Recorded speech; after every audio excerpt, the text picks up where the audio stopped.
Hey, what's up, guys? How's everybody doing today? So I got a chance to see the It remake last night, and I personally don't have a problem with them, but if you're one of those people who has an irrational fear of clowns, hold on to your lily white asses, because you're gonna have trouble sleeping.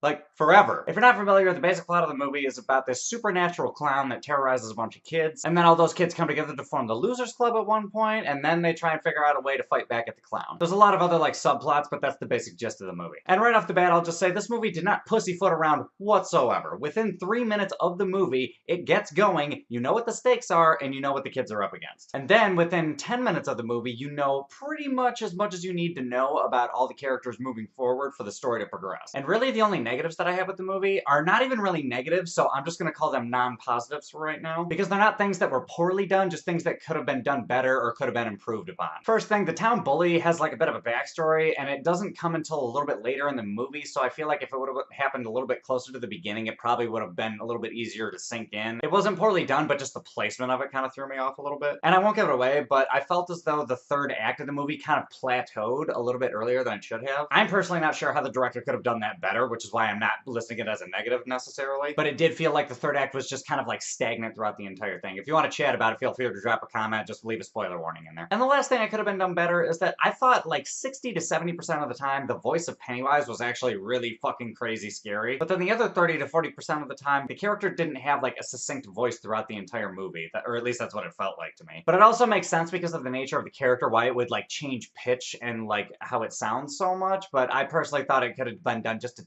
tiny little bit better. Again, not a negative, because that voice could have sounded absolutely horrible if it was done improperly. Like honestly, worst case scenario, the clown could have sounded like Gollum right after it got gangbanged by Christopher Walken and Skeletor. Thankfully that didn't happen though, so we're good. But yeah, besides that, this movie was dope as shit. The score, the soundtrack, and the references to the soundtrack and just the 80s in general were fucking flawless. The character development in this movie is damn near perfect. And you don't see a lot of familiar faces in the movie because it's mostly child actors and most of them are pretty new to the game. The only one you might recognize is Finn Wolfhard because he was on Stranger Things, and I personally thought he was way better in this movie than in any one of those 8 episodes. Partially because his character was probably my favorite because his middle school trash talk lines are fucking immaculate. And realistically, if I had a son, by the time he was that age, he probably would be saying all of the same things that he was. And some of the child actors could have acted like a little bit better, but for the most part, I mean, I thought they all did a killer job, personally. And plus, the chemistry between all the kids was perfect because, like, you could tell that they really meshed well together as, like, an ensemble. And that really comes out, especially if you look up, like, YouTube interviews of these kids. Like, you can tell these kids got along and they knew how to play off of each other's acting styles. Like, you can tell they know what's up. And if I'm being real about it, I honestly think that Bill Skarsgård did a better job than Tim Curry. Granted,